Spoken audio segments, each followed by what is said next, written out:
Permanent settlement के इतने सारे ड्रॉबैक्स के बाद ईस्ट इंडिया कंपनी को यह बात का एहसास तो हो ही गया था कि अब उन्हें जरूरत है एक नए सिस्टम की।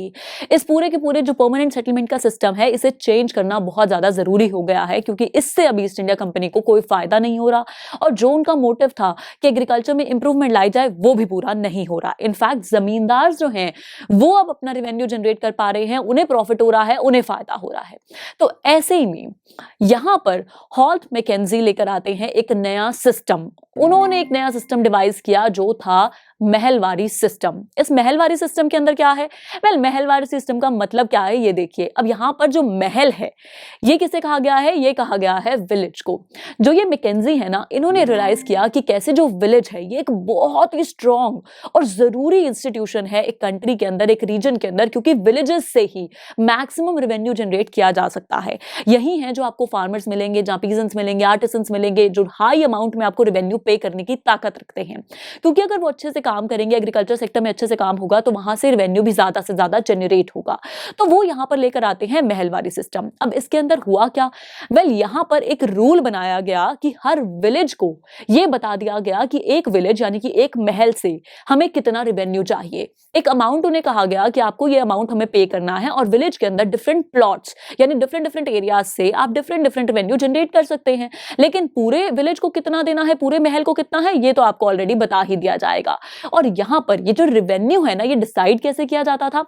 असल में जो कलेक्टर्स हैं वो जाते थे विलेज टू विलेज और वहां जाकर देखते थे कि लैंड कैसी है, वहां पर एग्रीकल्चर कैसा हो रहा है, वहां पे फैसिलिटीज कैसी हैं, हर एक चीज की अवेलेबिलिटी कैसी है, जिसके बेसिस पर डिसाइड किया जाता था कि उस पर्टिकुलर विलेज से, उस पर्टिकुलर महल से कितना रेवेन्यू जनरेट किया जाएगा। इनफैक्ट यहां पे रेवेन्यू को कलेक्ट करने की सारी रिस्पॉन्सिबिलिटी दे गई विलेज हेडमैन को। जो विलेज के जो मेन हेड होते हैं, जो सरपंच होते हैं बेसिकली, उनसे कहा गया कि आप रेवेन्यू कलेक्ट करेंगे।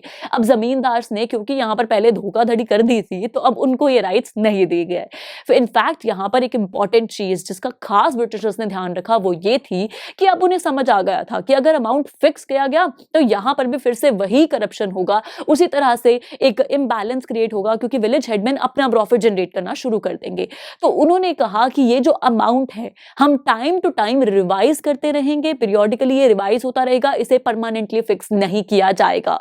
और ब्रिटिशर्स वैसे भी नजर तो रखने ही वाले थे कि आखिर हर एक विलेज, हर एक महल में किस तरह से प्रोडक्शन हो रही है, क्या रेवेन्यू जनरेट हो रहा है। तो अगर उन्हें कल को लगेगा कि कोई महल है जहां से ज्यादा रेवेन्यू जनरेट किया जा सकता है, तो वो अमाउंट उसी पल से उसका चेंज कर देंगे और ज्यादा से ज्यादा रेवेन्यू को जनरेट करेंगे। तो इस पूरे के पूरे सिस्टम को नाम दिया गया महलवारी सिस्टम। दोस्तों, अब इस सिस्टम में क्या होता है आगे, इसके बारे में मिलकर बात करेंगे अगले लेक्चर में। So I will see you there, stay tuned. I am sure students आपको ये वीडियो बहुत पसंद आया होगा। तो इसी तरह से एक मजेदार तरीके से अपने हर कॉन्सेप्ट को क्लियर करने के लिए डाउनलोड कीजिए PUSTAC ऐप, जहां आपके लिए और भी कई सारे ऑप्शंस हैं, जैसे कि आपके लिए सैंपल पेपर्स हैं, back exercise solution, step videos and much more. So what are you waiting for? Download the app now.